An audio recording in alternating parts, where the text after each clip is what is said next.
तीन शिरे सहा हात तया माथा दंडवत काखे झोळे पुढे श्वान नित्य जान्हवीचे स्नान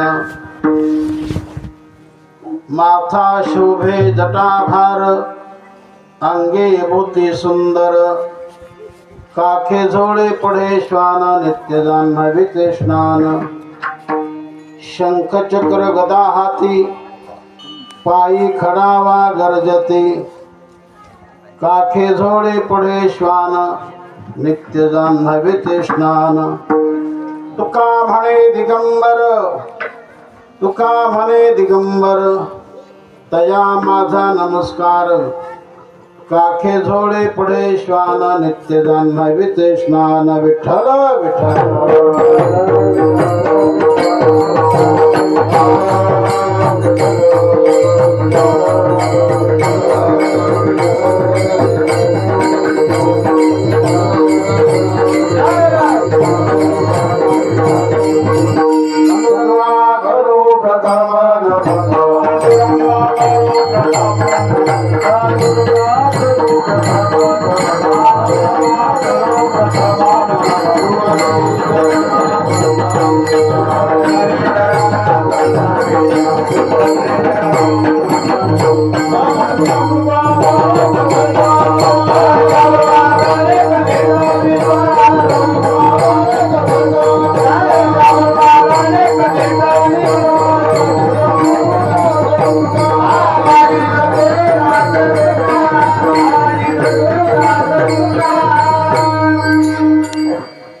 ज्ञानेश्वरा करुणा करा दयाळा तुमचा अनुग्रह लाधलो पावन झालो चराचरी मुक्ताबाई नमो त्रिभुवन पावनी आद्यत्रय जनने देवाची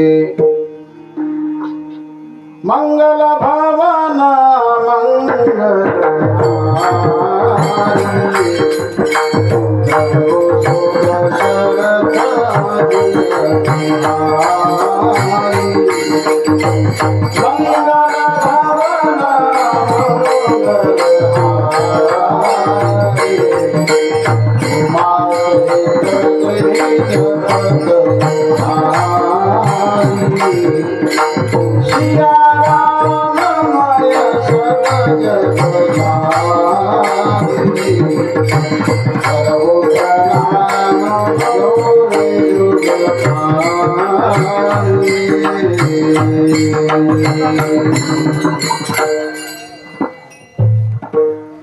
तीन शिरे सहा हात तया माझा दंडवत काखे झोळी पुढे श्वान नित्य जान्हवीचे स्नान.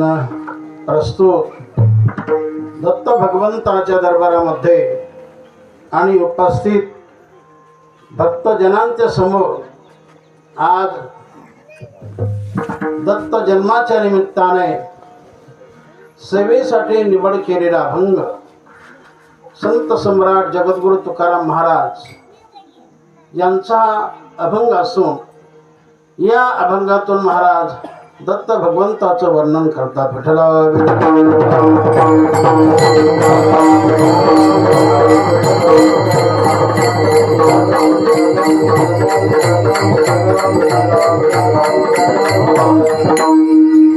जगामध्ये जसं प्रभू रामचंद्राला महत्व आहे, भगवान कृष्णाला महत्व आहे, पांडुरंगाला महत्व आहे, तसं जगामध्ये दत्त भगवंताला देखील फार महत्व आहे. देवाचं प्रत्येक तो भगवान दत्त आहे. या अवतारामध्ये तेने देवाची एकता झालेली आहे. ब्रह्मदेव, ब्रह्मा विष्णू महेश म्हणतो आपण, अशा तेने देवांचं एकत्रित रूप म्हणजे दत्त भगवान आहे. विठ्ठल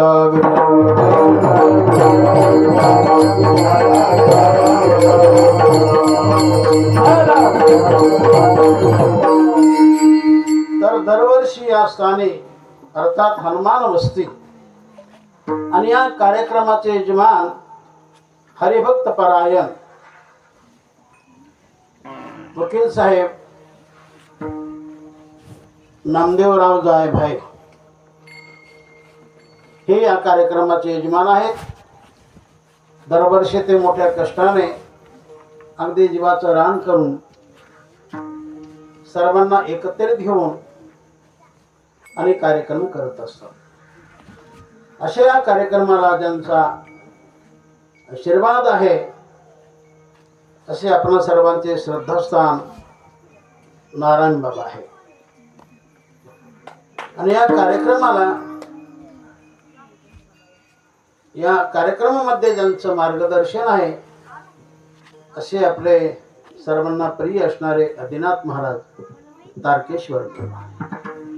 असा हा खेळीमेळीचा कार्यक्रम जायभाई साहेबांनी अनेक वर्ष चालवला. मला वाटतं हे वर्ष 45 वर्ष हो एवढं. हा तर दत्त भगवंताच्या प्राण प्रतिष्ठेला 10 वर्ष झाले. हे काही कमी झालं? फार झालं. 1 वर्ष देखील कार्यक्रम होत नाही घोले साहेब. पण एवढं त्यांनी सर्व काही खर्च करून, कारण त्यांच्या ठिकाणी दत्त भगवंताच्या बद्दल फार मोठी आपुलकी आहे, फार मोठी धारणा आहे, फार मोठा विश्वास आहे. आणि म्हणूनच त्यांनी नारायण बाबाचा आशीर्वाद घेऊन आणि आदिनाथ बाबा यांचं मार्गदर्शन घेऊन हा कार्यक्रम चालवला.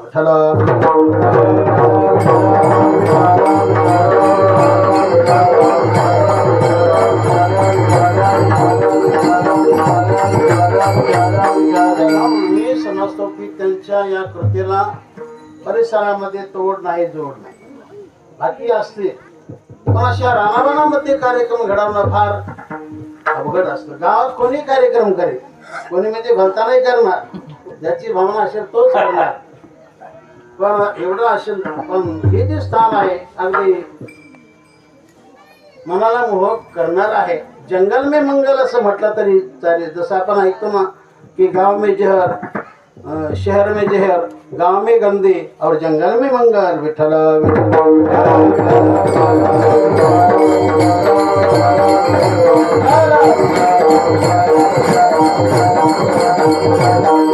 असं बाकी चिंतन आपण करू. कारण दत्त भगवंताचा जन्म आपण शक्यतो 6 वाजता करत असतो. आपला टाइम जरा पुढे गेलेला आहे, जाईना का थोडाफार.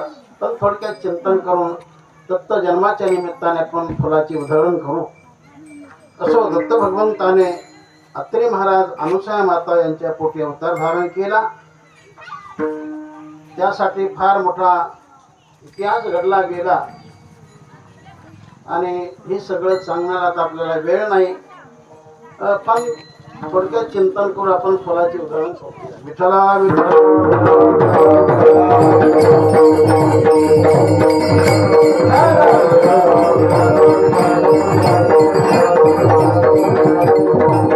जसा राम प्रभूचा अवतार धर्मरक्षण म्हणून झाला, भगवान कृष्णाचा अवतार धर्मरक्षण म्हणून झाला, इतर बरेच अवतार जे झाले ते धर्मरक्षण म्हणून झाले, तसाच हा अवतार देखील धर्मरक्षण म्हणून झालेला आहे. या अवतारामध्ये दत्त भगवंताने फार मोठं युद्ध केलं, फार मोठे राक्षस मारले वगैरे वगैरे असं चिंतन काही पडत नाही. हा अवतार म्हणजे दोन्ही तर मोडला जातो बरं का हरिमामा. देवाचाही मोडला जातो आणि संताचाही मोडला जातो. शक्यतो देव तरी मारतो पण संत मारत नसतो. म्हणून संतांचा अंश यांच्यामध्ये बराच असल्यामुळे यांनी कधीच युद्ध केलं नाही. विठ्ठला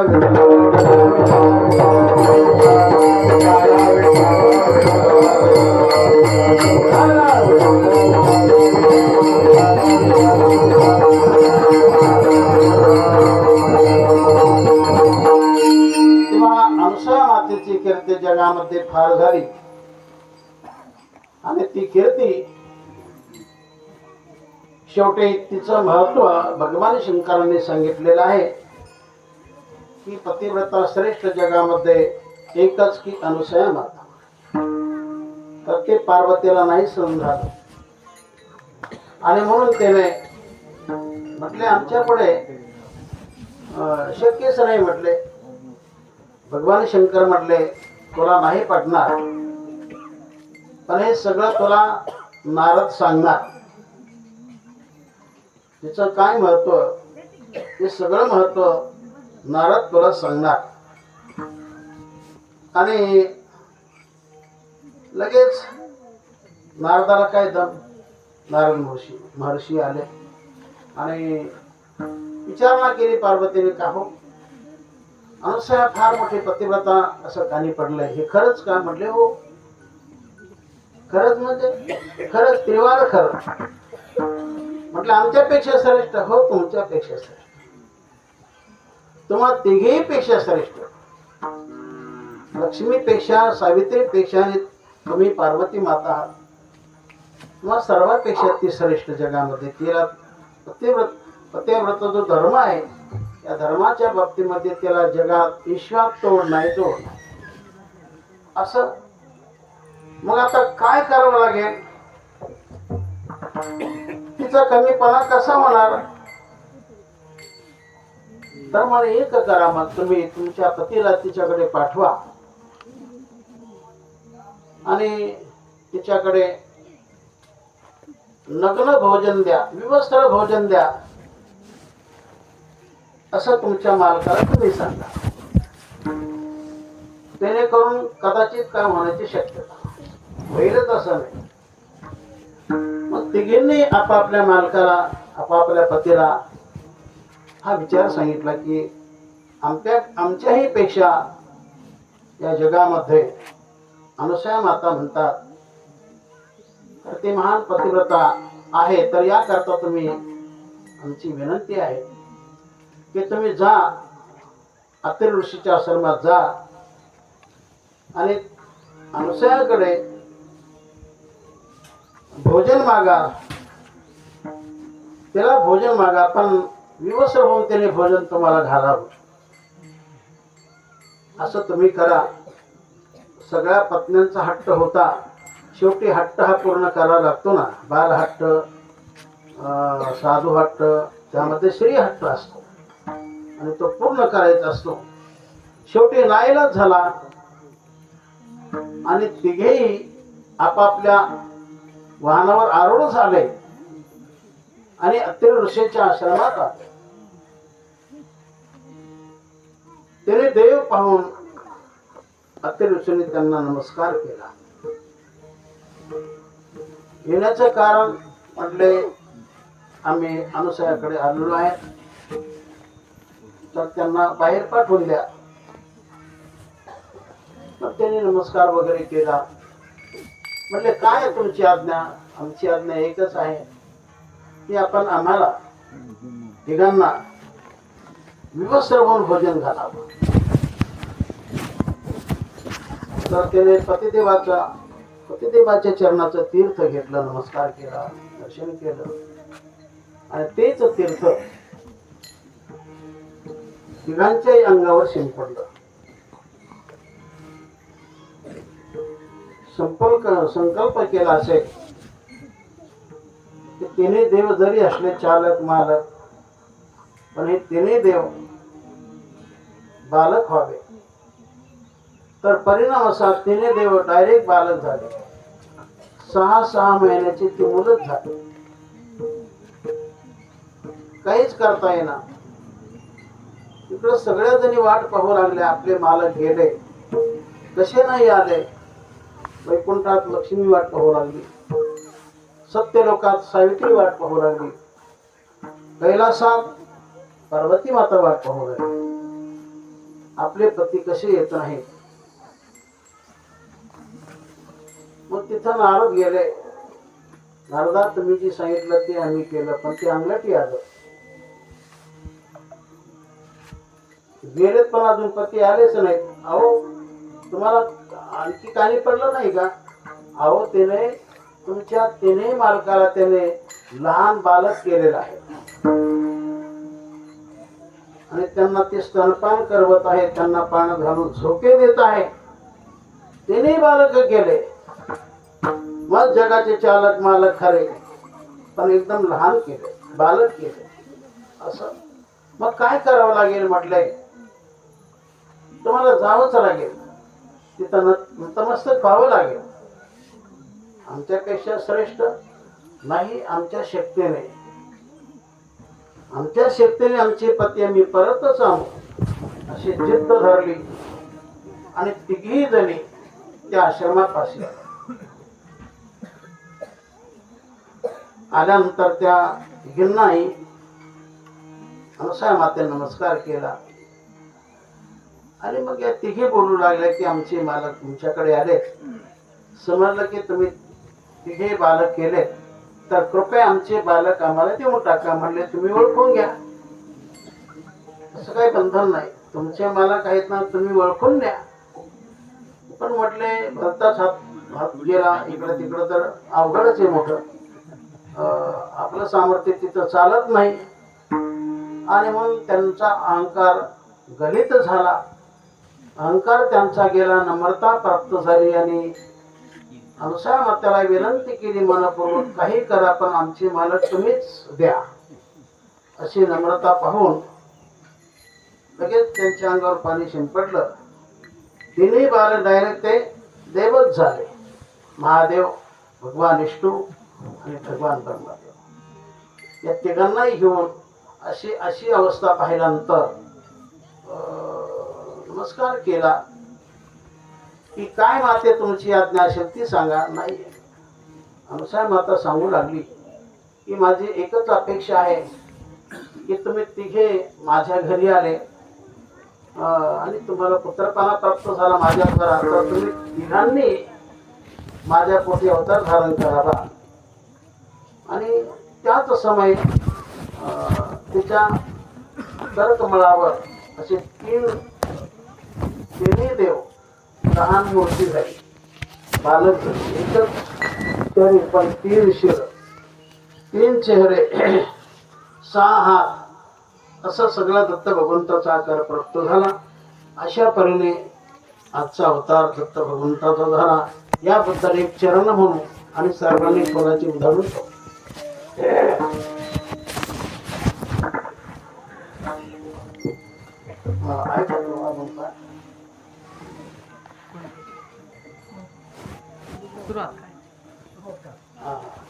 खरी अवतार अतिशय अनुसार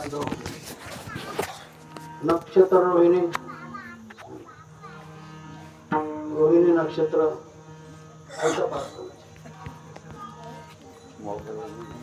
नाही तर एक चरण म्हणून एका जनार्दने पूर्ण अवतार, एका जनार्दने पूर्ण अवतार, एका जनार्दने पूर्ण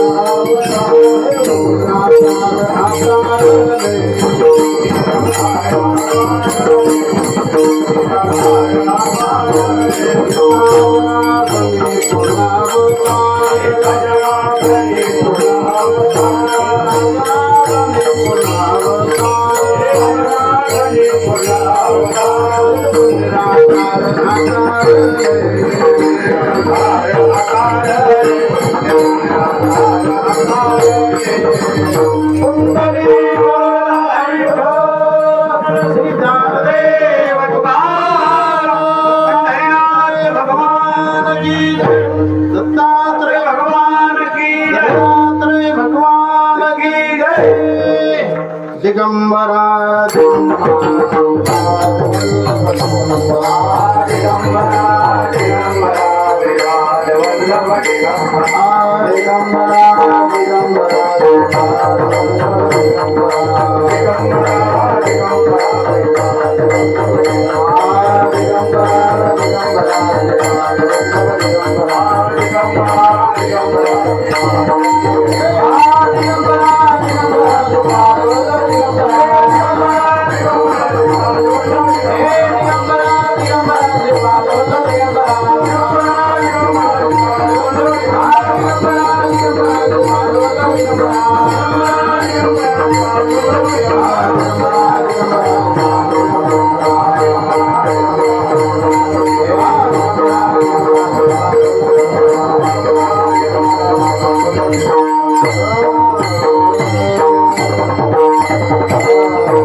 जनार्दनी पूर्णावतार निर्गुण निराकार आकारले भगवान हा निर्गुण निराकार आहे, पण केवळ भक्त कामासाठी धर्म रक्षणासाठी भगवान अवतीर्ण होत असतो आणि विश्वामध्ये सर्वांचं काम भगवान करत असतो.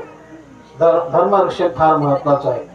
जगामध्ये आचार विचार असेल त्याला धर्म असं म्हटलेलं आहे आणि म्हणून सर्वांनी धर्माचं आचरण करावं. आपण मगाशी महाराजांच्या मुखातून सुंदर विचार ऐकले. माणसाच्या बोलण्याला महत्व नसून माणसाच्या कृतीला महत्व आहे. कृती करा, नुसतं बोलूच नका. आचरणाला फार महत्व आहे. आचारातून धर्म वाढतो, विचारातून धर्म वाढतो, नामचिंतनातून धर्म वाढतो, इमानदारी केली असताना धर्म वाढतो, सत्याचं आचरण केलं असताना धर्म वाढतो. एकामेकाला मोठेपण दिलं, थोडा मोठ्यांचा मान सन्मान ठेवला, जीवनामध्ये भक्ती भगवंताची केली, संगती संताची धारण केली, दान धर्म केला, या रूपातून धर्माची वाढ होत असते. विठ्ठला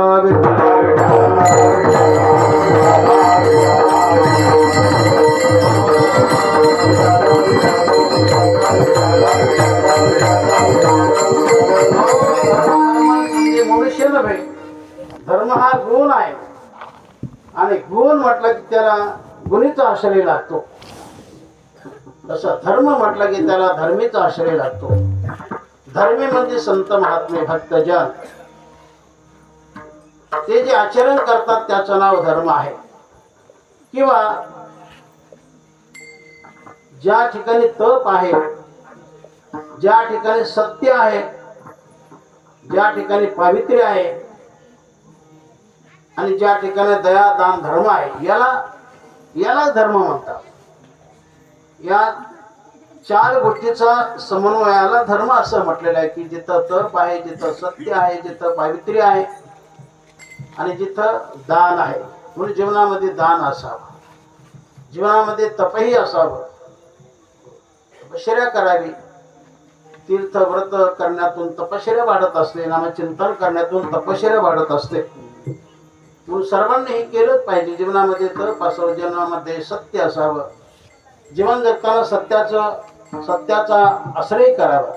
सत्य धर्म से करो कमाई, सत्य धर्म से करो कमाई, भोगो सुख संसार, माता पिता गुरुजन के सेवा, कीजे परोपकार.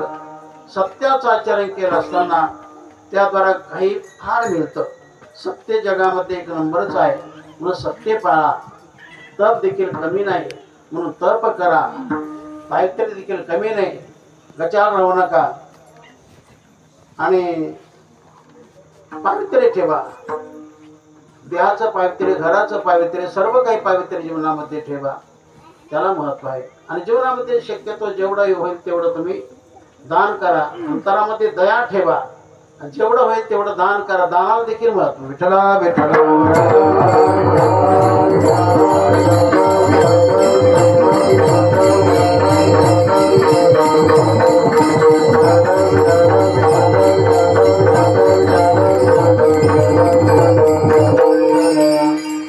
देवाला या गोष्टी सर्व काही पसंत असतात. देवाची कृपा ज्याला हवी त्याने अगोदर जीवनामध्ये आचरण करा. संतांनी जो धर्म आपल्याला दाखवला त्या धर्माचं आचरण करा. नुसता संसारच करू नका. संसारामध्ये या गोष्टी करता येतात तरच त्याचा संसार सफल होत असतो. असं या ठिकाणी चिंतन करण्यासाठी, दत्त भगवंताची सेवा करण्यासाठी जो मी अभंग निवड केला तो नेहमी सर्वांच्या परिचित असा आहे. 3 शरे 6 हात तया माझा दंडवत, काखे झोळे पुढे श्वान, नित्यदान नैवेद्य स्नान. आपण जर विचार केला तर कोणाला किती तोंड, कोणाला किती तोंड, कोणाला किती तोंड. रावणाला 10 तोंड होते, त्याला दशानन म्हणतात. कार्तिक स्वामीला 6 तोंड होते, त्याला षडानन म्हणतात. ब्रह्मदेवाला 4 तोंड होते, त्याला चित्रानन म्हणतात. आणि दत्त भगवंताला 3 तोंड होते म्हणून त्याला दत्त भगवान म्हणतात. अशा दत्त भगवंताचं वर्णन महाराज जगद्गुरु तुकाराम महाराज अभंगाच्या पहिले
तर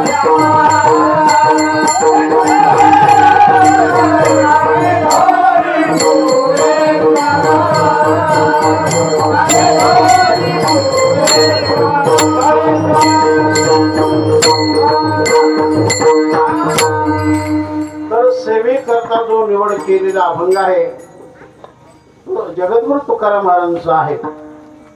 तर पहिल्या चरणातून महाराज होतात 3 शिरे 6 हात आणि तया माझा दंडवत. असा जो दत्त भगवान परमात्मा आहे की ज्याला 3 तोंड आहेत, ज्याला 6 हात आहेत, त्याला माझं दंडवत आहे, असं वर्णन जगद्गुरु तुकाराम महाराज या अभंगाच्या पहिल्या चरणातून करतात. तेव्हा दत्त भगवंताला 3 तोंड का आरंभाला मी सांगितलं. हे 3 देव एकत्रित आले, या 3 देवाचं एक रूप झालं म्हणून त्याला दत्तात्रय असं नाव पडलं.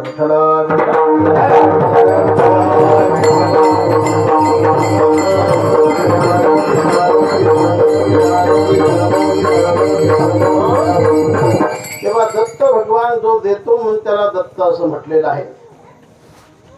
जो देतो म्हणून त्याला दत्त असं म्हटलेलं आहे. भगवान देणारा आहे, चांगलं देणार आहे, वांगलं देणारा नाही. इतर लोक वांगलं देतात पण भगवान चांगलं देतो, संत चांगलं देतात. माणसाने माणसाला देताना वाईट देऊ नये, वाईट देऊ नये, भलतंच देऊ नये, चांगलं देवावं, चांगलं द्या, जेणेकरून त्याचा उद्धार होईल, जेणेकरून त्याच्या जीवनामध्ये त्याची प्रगती होईल, अशा प्रकारचं द्या. वस्तू देण्यापेक्षा तुम्ही विचार त्याला चांगले द्या, त्याला ज्ञान द्या. तर भगवंताकडे ज्ञानही आहे, भगवंताकडे वैराग्य आहे, सगळे सद्गुण हे भगवान दत्ताकडे आहेत. विठ्ठला विठ्ठला.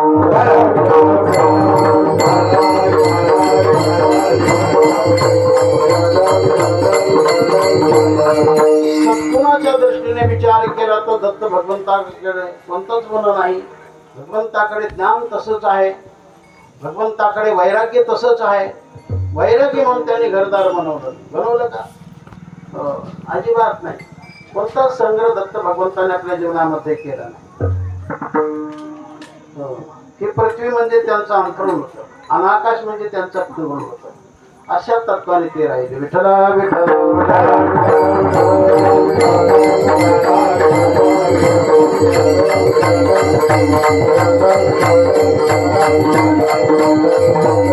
तीन तोंड का, 3 अवतार एकत्रित आले म्हणून 3 तोंड आहेत, असा भाग आहे. 6 हात भगवंताला, 3 जण असल्यामुळे प्रत्येकाचे 2-2 हात म्हणून 6 हात आहेत.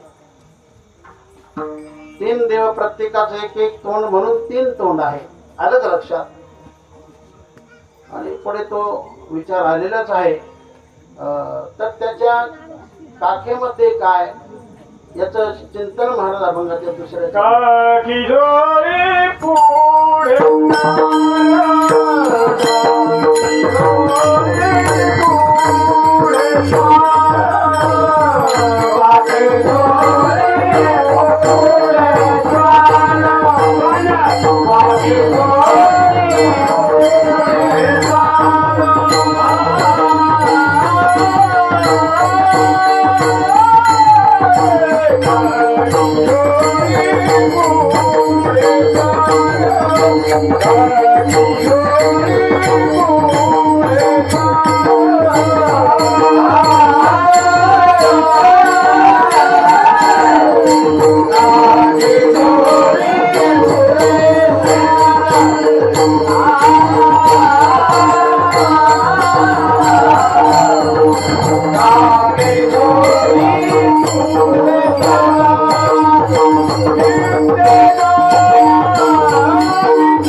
असं भगवंताचं वर्णन तुकाराम महाराज करतात की काखे झोळे पडे श्वान. भगवंताच्या काखेमध्ये झोळी आहे. झोळी कशासाठी असते? भिक्षा मागण्यासाठी, काही वस्तू ठेवण्यासाठी असते. असं वैराग्यवान जीवन दत्त भगवान आपल्या जीवनामध्ये जगले. वास्तविक पाहता ते देवांचे देव होते. त्यांना काही उणं नव्हतं, काही कमी नव्हतं. ते काही करू शकत होते, परंतु नाही, दत्त भगवान हे वैराग्यातच राहिले. विठ्ठला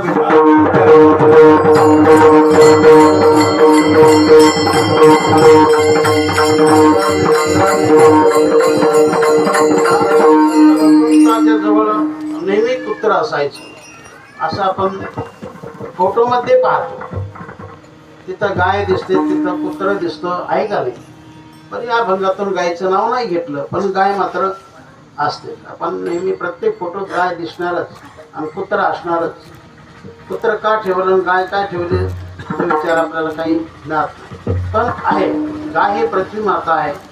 गाय ही पूजनीय आहे, सर्वांना पूजनीय गाय आहे. गायच्याच रूपाने पृथ्वीने तक्रार देवाकडे केली होती धर्मरक्षण म्हणून. तर गायीला देखील महत्व आहे, पूजनीय आहे. ती सर्वांची माता आहे. सर्व देवांचं ठिकाण म्हणजे गोमाता आहे. विठ्ठला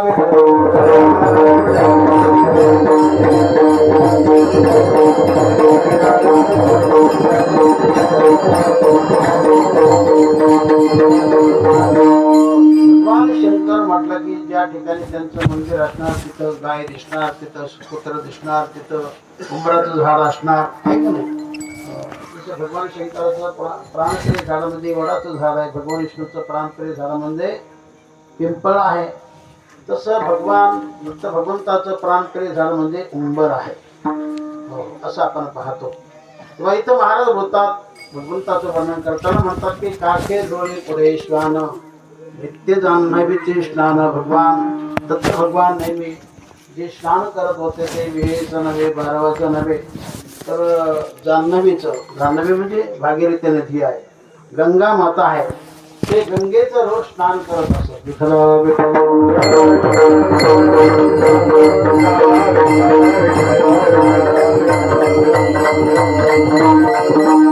जीवनामध्ये भिक्षा मागणं हे वैराग्याचं प्रतीक आहे. तीर्थामध्ये गंगेमध्ये स्नान करणं हे देखील वैराग्याचं प्रतीक आहे. आणि शिवाय 2-4 दिवसाचं नव्हे ना, अखंड जीवन जगे. अजून ते आहेत, ते काय गेलेत का काय?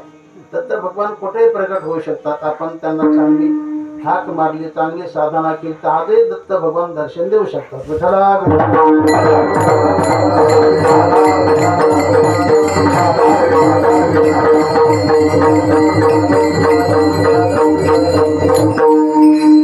तर नित्य ते गंगेचं स्नान करत होते. गोदावरीचं स्नान गोदावरीच्या ती म्हटलं काय, स्नान केले पंचळेश्वरी पैठणकडे तिकडं. तर दत्त भगवान कुठेही म्हणजे त्यांचे ठिकाण कोल्हापूरला एका ठिकाणी पदुकरी मागायची, एका ठिकाणी जेवायचं, एका ठिकाणी झोपायचं, असं सर्व त्यांचं ठरलेलं गणित होतं. असा त्यांचा काळ गेलेला आहे. पण आता ते गेले असं नव्हे, दत्त भगवान नेहमी नित्य आहेतच, कारण ते प्रत्यक्ष भगवान परमात्मा आहे. असं सुंदर वर्णन महाराजांनी या भंगातून केलेलं आहे. तर आणखी त्या भगवंताच्या माथ्यावर काय आहे? माथा बेदता भार, माथा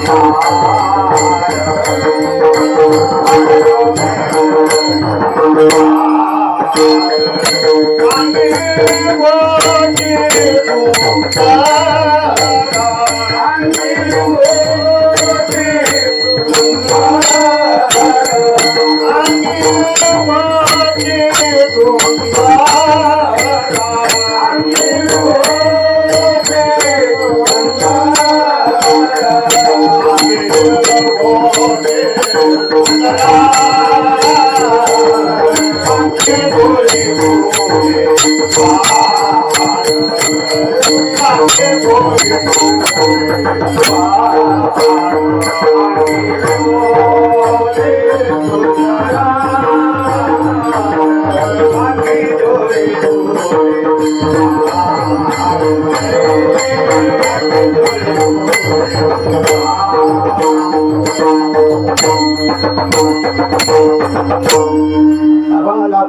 तिसरे चरण आहे कोणतं? माथा शोभे जटाभार अंगी भूती सुंदर. भगवंताच्या माथ्यावर डोक्यावर जटाचा भार. भगवंताला जटा होत्या, त्या फार होत्या, लांबलचक होत्या आणि सुंदर होत्या. या तिन्ही देवाचा अंश दत्त भगवंतामध्ये आहे. भगवान शंकराचा आहे, भगवान विष्णूचा आहे. तर हा शंकराचा अंश आहे. विभूती शंकर लावत होते, आहे का नाही?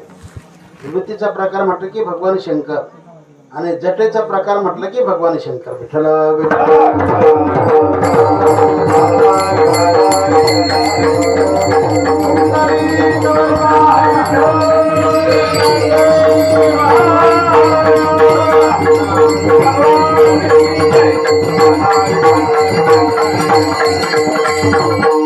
माथा शोभे जटा भार अंगे होती सुंदर. भगवंताच्या डोक्यावर सुंदर अशा जटा होत्या. त्या जटेचा भार भगवंताच्या माथ्यावर होता, डोक्यावर होता. असं वर्णन महाराजांनी केलेलं. माथा शोभे जटाभार. बरं, त्या वाकड्या तिकडे नव्हत्या, कशा तरी नव्हत्या, सुंदर होत्या. ते काय विचारत नसतील परंतु सुंदर होत्या. कारण देव त्याला काय विचारण्याची गरज नाही, काय त्याला कंग्याची गरज नाही, फणीची गरज नाही, कसलीच गरज नाही. देव हा अंगभूत सुंदर आहे. विठ्ठला विठ्ठला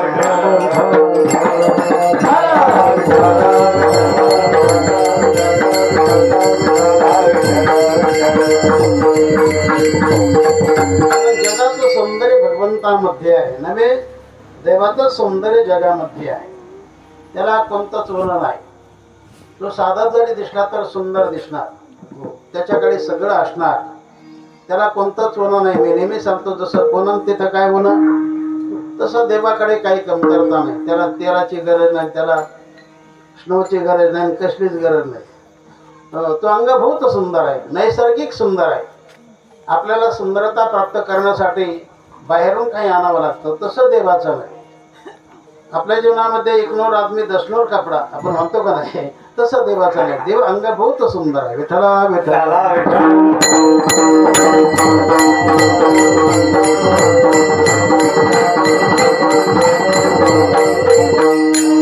अंगी भूती सुंदर. भगवंताच्या अंगाला भूती आहे. भगवान शंकराचा ते एक अंश आहे. ते शक्यतो 2 देवाचा अंश जास्त दिसतो. तर पुढच्या चरणामध्ये सुंदर असं वर्णन तुकाराम महाराज करतात.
अभंगातील 4थं चरण आहे. शंख चक्र गदा हाती पायी खडावा गर्जती. शंख चक्र हे भगवान विष्णूचे आयुध आहे. शंख चक्र गदा वगैरे. तर ह्या तिन्ही गोष्टी दत्त भगवंताकडे आहे. शंख चक्र गदा हाती आणि पायी खडावा गर्जती. शंख याला देखील महत्व आहे, चक्र याला देखील महत्व आहे. आणि गदा याला देखील महत्व आहे. गदा म्हणजे ती मारण्यासाठी नव्हती, होती धारणके. तर हे तिसरं चरण म्हणजे भगवान विष्णूचा अंश दिसतो, भगवान दत्तात्रय भगवंत. आणि माथा शोभे जटाभार अंगी पोती सुंदर हा जो अंश आहे हा भगवान शंकराचा अंश दत्त भगवंतामध्ये दिसतो. विठ्ठला विठ्ठला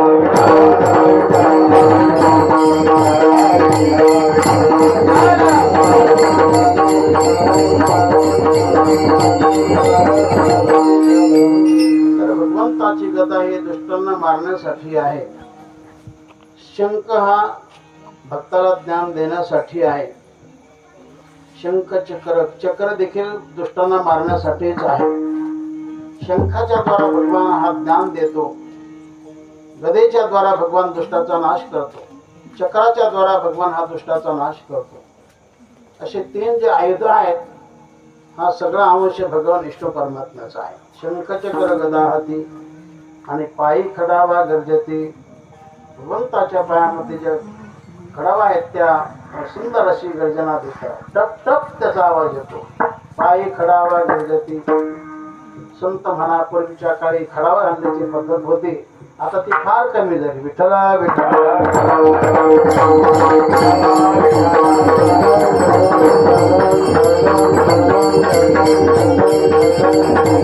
पूर्वीच्या काळी ऋषी मुनी हे पायामध्ये खडावाच घालत होते. अशी कातडीची वाहनं त्यांच्यामध्ये, वाहनावर चपला वगैरे असा प्रकार पूर्वीच्या काळामध्ये नव्हता. त्याचं तरी पालन चांगल्या पद्धतीने होत असे. पण आता काल तसा आहे म्हणून सर्वांना त्याचा वापर करायचा असतो. विठ्ठला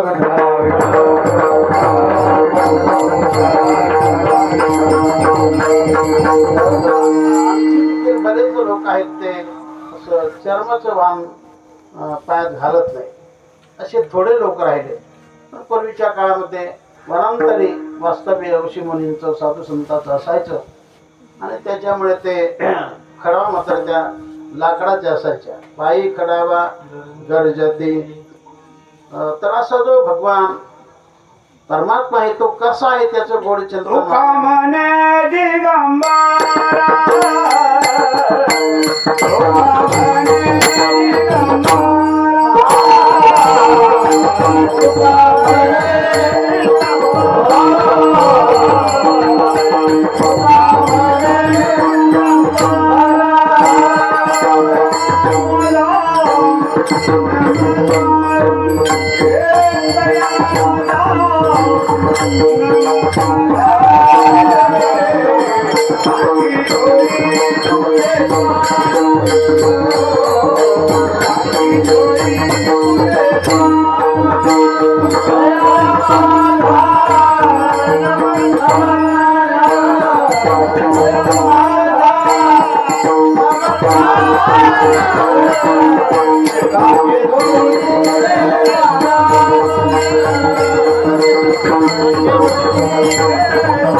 कुमार